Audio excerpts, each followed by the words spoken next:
Chairman এসে নিচেই বইছে। আমি বলছি চেয়ারম্যান আপনি চেয়ারে বসেন, আপনি চেয়ারম্যান থাকবেন চেয়ারে। তা বলছে না হুজুর আমি নিচেই বসে। নিচেই বসলে ওঠেন উপরে উঠে বসেন।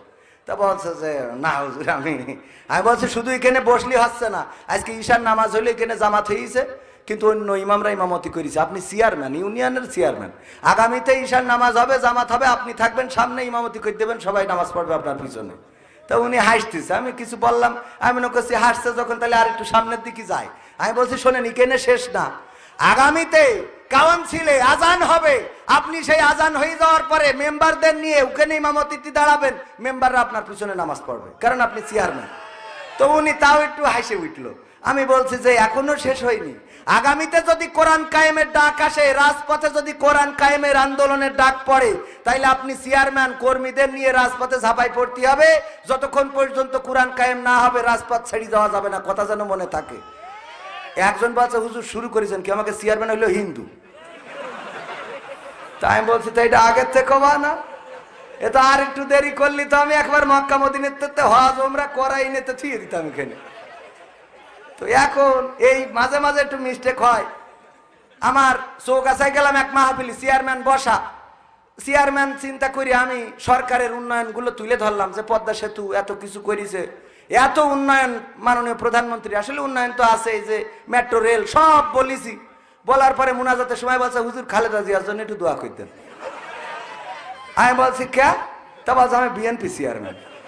আমি বলছি তাহলে সহ্য না করি পারা যায়? সারাদিন উন্নয়নের কথা বললাম, এখন কেন আপনি বিএনপি চেয়ারম্যান? ভাল লাগে কোন? তো এই জন্য মাঝে মাঝে একটু পিটির পথে যায়, তো গেলেও কি করা, ওই ধৈর্য ধরি থাকতে প্রোটেকশনে আছে আলহামদুলিল্লাহ, মাস্টার মানুষ আলহামদুলিল্লাহ। এছাড়া আলোচনা করেছেন, জিকির করেছেন, জিকিরের বয়ান করেছেন মাওলানা মুফতি মামুনুর রশিদ সাহেব, বিশেষ আলোচক ছিলেন হাফেজ মাওলানা শেখ শওকত বিন কাশেম। এবং আমি বসায় রাখিছি আমার ভাইকে এই জন্যে যে শায়েখ সাইফুল্লাহ বিন কুরবান ভাই উনি বন্ধুবর হলেও উনি আমার থেকে অনেক বিজ্ঞ বিচক্ষণ একজন আলোচক আলহামদুলিল্লাহ। আল্লাহ ওনার কণ্ঠকে বিশ্বময় কবুল করুন, বলেন আমিন। আল্লাহ রাব্বুল আলামিন যেন উনাকে এই বাংলাদেশ শুধু নয় গোটা বিশ্বে বাংলা ভাষাভাষী মানুষের কাছে দিন প্রচার করতে পারে সেই তৌফিক যেন দান করেন, বলেন আমিন। উদার প্রকৃতির মানুষ, উনি একজন বড় আলেম, আমার থেকে বড় আলেম, বাট উনি আমার আগে উনি ওয়াজ করেছেন, আমার আগে উনি ওয়াজ করেছেন, করে সুযোগ করে দিয়েছেন। আমার পাশে আছেন আপনাদের এলাকার কৃতি সন্তান, চেনেন কিনা? চেনেন কিনা? আপনার এলাকার সন্তান, আপনাদের খুব ভালোবাসার মানুষ আমাদের জাহাঙ্গীর স্যার, উনি বীর শ্রেষ্ঠ কি যেন মুক্তিযোদ্ধা কলেজের প্রফেসর। আমি আর মুখস্থ থাকে না, ব্রেনের সমস্যা। একজন বলতেছে আমার মেধা, বলছে আব্বা আমি 2টা পুরস্কার পাইছি, বলছে কৃষি, বলছে একটা হইলো মেধা তালিকায় আমি সেরা হয়েছি এই জন্য একটা পুরস্কার পাইছি, বলছে আরেকটা, বলছে আরেকটা তো মনে নেই। তাহলে ওর কি মেধা চিন্তা করতে হবে, ও মেধা তালিকায় ফার্স্ট হয়েছে তাই ওর একটা পুরস্কার, আটটা পুরস্কার কে জন্য তা ওর খেয়াল নেই। বুঝা গেছ তো? মানে মানুষের তো শয়তানের তো শেষ নেই। বলছে যে স্যার বলছে এর মধ্যে অলস কিডা কিডা একটু হাত উঁচু করো আমি পুরস্কার দেবো, তা সবাই হাত উঁচু করেছে, একজন হাত উঁচু করেনি। বলছে তাহলে সব অলস, একটা খালি পাওয়া গেল যে অলস না। তা বলছে না স্যার, তা বলছে তুই হাত তুলিস নি কেন? তাহলে বলছে ও তোলে কিডা, তার মানে এইটা হইলো ওগের থেকে উপরে। হ্যাঁ যাই হোক, ওদিকে না যাই তো। ভাইজান অনেক সুন্দর একজন আলোচক আমার জাহাঙ্গীর স্যার, আজকে কয়েকবার কল দিয়েছেন ব্যস্ততার জন্য, আসলে সবসময় মিট করা সম্ভব হয়ে ওঠে না। আপনাদের এলাকার সন্তান, অনেক বক্তার সাথে উনার সুসম্পর্ক রয়েছে, বক্তারাও উনাকে ভালোবাসেন আলহামদুলিল্লাহ। স্টেজে আছেন গণ্যমান্য ব্যক্তিবর্গ, আমার সামনে যারা, তারাই এই মাহফিলের প্রাণ, এই মাহফিলের স্পন্দন, এই মাহফিলের হৃদয়। আপনারা না থাকলে এখানে কেউ নাই, এই মাইক আর ক্যামেরা থাকলে কথা বলতে পারতাম? আপনারা আছেন বলেই মুখ থেকে কথা বের হবে। তো এই জন্যে এই আর পর্দার অন্তরালে আছে মা বোনেরা, আপনাদের থেকে মনে হয় দুটো বেশিই হবে। বেশি না কম? কমিটির লোক বেশি না কম? বেশি, কারণ ওরা সিরিয়াল দেখে, ওটা শোধ দেওয়া লাগবে না, কথা কয় না, শোধ দিতে হবে না। তো এই জন্যে মা বোনেরা পর্দার অন্তরালে আছেন, দাঁড়ানো বসা এখানে জায়গা হয় নাই, যারা দাঁড়িয়ে আছেন আমার কলিজার টুকরা যুবকেরা, সোনার ছেলেরা, সবাইকে আনুষ্ঠানিকভাবে সালাম জানাচ্ছি, আসসালামু আলাইকুম ওয়া রাহমাতুল্লাহ। আমরা আল্লাহর শুকরিয়া আদায় করি যে মহান রব দয়া করে মায়া করে আমাদেরকে মানুষ হিসাবে সৃষ্টি করেছেন। আল্লাহ চাইলে অন্য কোনো প্রাণী করে আমাদের পাঠাতে পারতেন না? পারতেন না? যে যুবকেরা আজকে ফ্রি ফায়ার পাবজি খেলো, যে যুবকেরা মসজিদে যাও না, নামাজ পড়ো না, একটু চিন্তা করে দেখো তোমার যে সুন্দর চেহারা, চুলের যে কাটিং মারো, যদি টাকলা মুরাদের মতো করে দিত ফ্যাশন মারার কথা মনে থাকতো না। আমার এখানে চান্দি পড়ে যাচ্ছে, নসিবটা ভালো, আগে বিয়ে হয়ে গেছে। এই যে পড়ে যাচ্ছে এই চুলগুলো দিয়েছেন কে? আল্লাহ যদি চুল না দিতেন তাইলে তোমার ওই ফ্যাশন কুত্তা কাটিং ওইটা মনে থাকতো না। আজকালকের ছেলেরা এবার খাতি পাঠায়। আমার ভাইয়ের জন্য দোয়া করার জন্য বসেছিলাম, তাহলে আপনিও খেয়েতে আসেন, হ্যাঁ খেয়ে আসেন, অসুবিধা নেই। আমার ক্যামেরাম্যান কিছু আছে, আমি সবসময় চেষ্টা করি ক্যামেরাম্যানরা ওদের একটু দুটো ডাল ভাত খাওয়াবেন, যা আছে একটু নিয়ে যান, সাথে করে দুটো ডাল ভাত খাওয়াই দেবেন। হ্যাঁ, আল্লাহ সবাইকে কবুল করুন, বলেন আমিন। আর যদি আপনারাও খাতে চান একসাথে লাস্টে, রাজি আছেন? ইনশাআল্লাহ রাজি আছেন? আল্লাহর শুকরিয়া আদায় করে বলেন আলহামদুলিল্লাহ। আজকালকের ছেলেরা বই নিয়ে আর বসে না, গুগলে সার্চ করিয়া পড়ি। ওরে একালের মেয়েরা কোরআন হাদিস ধরে না, আমার মনিরামপুরের মা বোনেরা কোরআন হাদিস পড়ে না, ও আল্লাহ টিকটকে ভিডিও ওরা করে। আজকালকের ছেলেরা বই নিয়ে আর বসে না, গুগলে সার্চ করিয়া পড়ি। আগের সময় প্রেম করিলে সভাপতি বলতো পাইছো কি, এখন বলে শখ করিয়া বাবু তুমি খাইছো কি? বলে না, বলে না, বাবু তুমি খাইছো কি? কেন কি কুদি? ও তো বুড়ো ধাড়ি হয়ে গেছে, ওরে তুমি বাবু বলো কোন আন্দাজে? ও কি এখন ফিডার খাওয়ালো? কথা কয় না। এইগুলো আছে না নাই? আমার যুবকদেরকে ফেরানোর দরকার আছে না নাই? যুবকেরা ধ্বংস হয়ে যাচ্ছে, তাদেরকে ধ্বংস করার মতো রাস্তা করে দেয়া হচ্ছে। বিভিন্ন সিনেমা বাংলাদেশ এবং ভারত একযোগে চালানো হয়। এই বিভিন্ন সিনেমা চালিয়ে আর ইউটিউব ফেসবুকে নোংরা ভিডিও, অশ্লীল ভিডিও দিয়ে আমার যুবকদেরকে ধ্বংস করার পরিকল্পনা হাতে নেওয়া হয়েছে না নাই? নাই। আবার নতুন করে চালু হয়েছে ট্রান্সজেন্ডার, সমকামিতা। একেতে বিয়ে হয় না, আবার এর মধ্যে ঢুকাচ্ছে সমকামিতা। বলেন এগের কি আমরা ওয়াজ করে ঠেকায় রাখতে পারবো? নাকি বাটামেরও দরকার আছে না নাই? সেই বাটাম যদি কায়েম করতে হয়, বাংলার জমিনে কোরআন কায়েমের দরকার আছে না নাই? আর কোরআন যদি কায়েম করতে হয়, নিজেদেরকে কোরআনের আঙ্গিকে গড়ার দরকার আছে না নাই? নিজেদেরকে কোরআনের আঙ্গিকে গড়ার শপথ নিতে হবে। ওগো আমার ভাইরা, এখানে যারা এসেছেন, আল্লাহ যাদেরকে পছন্দ করেছে তারাই আসতে পেরেছেন। আমি হতভাগা, আমি অযোগ্য। আপনাদের মধ্যে যতটুকু বলবো কোনোটা আপনার খোরাক হয়ে যেতে পারে। এখানে যারা এসেছেন একটু চিন্তা করতে পারেন, জীবনে কত গুনাহ করেছেন। জীবনে অনেক গুনাহ আছে, এমন অনেক গুনাহ আছে যেই গুনার খবর মা যদি জানতো বাড়িতে ভাত রান্না করে খাওয়াতো না। এমন গুনাহ আছে না নাই? বাবা যদি জানতো বাড়িতে ঢুকতে দিত না। গ্রামের বন্ধুরা যদি জানতো গায়ে থুতু নিক্ষেপ করতো। এমন গুনাহ তুমি করেছো। স্ত্রী যদি জানতো বলতো তুমি আমার এমন স্বামী, তুমি এত গুনাহ করে বেড়াও। আমার স্ত্রী যদি জানতো, কবির বিন সামাদ হুজুর মানুষ হজ করে বেড়ায়, আড়ালের গুনাহগুলো যদি জানতো বলতো কেমন হুজুর তুমি এত মানুষের সামনে ওয়াজ করে বেড়াও, অথচ তোমার এই চরিত্র। ওগো আমার ভাইয়েরা, এমন অনেক গুনাহ আছে পৃথিবীর কেউ জানেন না। জানেন কি? সেই আল্লাহ যদি জানে, সেই আল্লাহকে হাজির নাজির জেনে এখানে যারা বসেছেন, আল্লাহর কাছে আমরা ক্ষমা চাইবো, আল্লাহর কাছে আমরা পানাহ চাইবো, আল্লাহকে আমরা অভিভাবক হিসাবে চাইবো। হতে পারে এই মাহফিলটা আমার আপনার নাজাতের ওসিলা। বলেন সুবহানাল্লাহ। আল্লাহ সেটা করে দিতে পারে না? পারে না।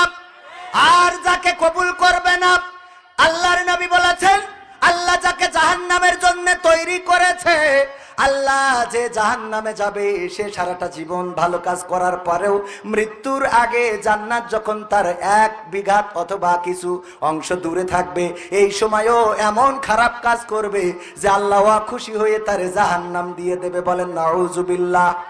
আবার অনেকেই আছে সারাটা জীবন অন্যায় করলো, গুনাহ করলো, জেনা করলো, ব্যভিচার করলো, কিন্তু আল্লাহ রাব্বুল আলামিন তার মৃত্যুর সময় এমন কোন কর্মের পরে সন্তুষ্ট হয়ে গেল যে আল্লাহ তার জান্নাত দিয়ে দিবে। বলেন সুবহানাল্লাহ। সুতরাং এই মাহফিল সবাই এখানে থাকতে পারবে না, সবাইকে এখানে রাখবে। রাখবে? আমার সভাপতি সাহেবের বাড়ি মুরগি আছে, ওই মুরগি ডিম দিয়েছে 10টা। 5টা ডিম ওনার মেয়ের জামাই আসিল, আসার পরে 5টা ডিম ভেজে খাওয়াই দিয়েছে। আছে কয়টা? 5টা ডিম। এই 5টা ডিম যখন মুরগি তাওয়া লাগা হয়েছে, বলছে এই মুরগি তাওয়া লাগা হয়েছে, 5টা ডিম কেমন করে বসাই, তুমি গ্রাম থেকে আর 5টা ডিম খুঁজে নিয়ে আসো। সারাদিন খালি মাহফিলের সভাপতি করবা, তা তো হবে না। এখন সভাপতি সাহেব খুঁজে খুঁজে 5টা ডিম খুঁজে পেয়েছে, কিন্তু মুরগির না হাঁসের। কের? মুরগির নিচেই, পেটের নিচেই দিলে ফুটবে না? ফুটবে না?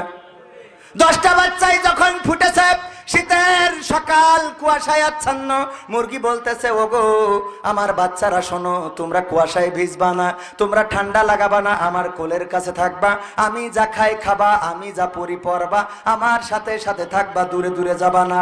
5টা মুরগির বাচ্চা সাথে থাকে, কিন্তু ওই যে 5টা হাঁসের বাচ্চা আছে, ওরা খালি যেই দিকে পানি ওই দিকে দৌড় দেয়। বোঝা গেছে? মুরগি বাচ্চা এই দিকে বিয়াদব কোথায়, এই এত করে বললাম দূরে যাবি না, উপরে ইসরাইল ঘুরে বেড়াই, যে কোনো সময় সবল দিয়ে নিয়ে চলে যেতে পারে। কেন যাস ওইদিকে দূরে দূরে, আমার কাছে থাক। এই 5টা বাচ্চা দেখ আমার কাছে থাকে, তোরা 5 জন দূরে যাস কেন, তোরাও তো আমার বাচ্চা। এরপরে বইলে যখন যাচ্ছে টিউবওয়েলের পাড়ে, পচা কাদা পানি আছে না নাই?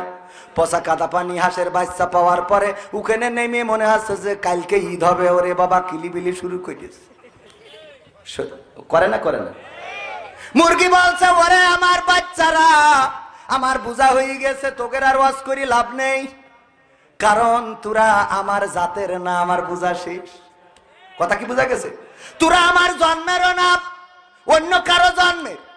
তোরা যদি সত্যিকার অর্থেই আমার জাতের হইতিস, তাইলে 5টা যে মুরগির বাচ্চা আমার সাথে থাকে, তোরা 5 জন আমার সাথে থাকতিস। আমার বোঝা হয়ে গেছে তোরা আমার জাতের না, এই জন্য তোদের যাই বলি কোনো কিছু কানে ঢোকে না।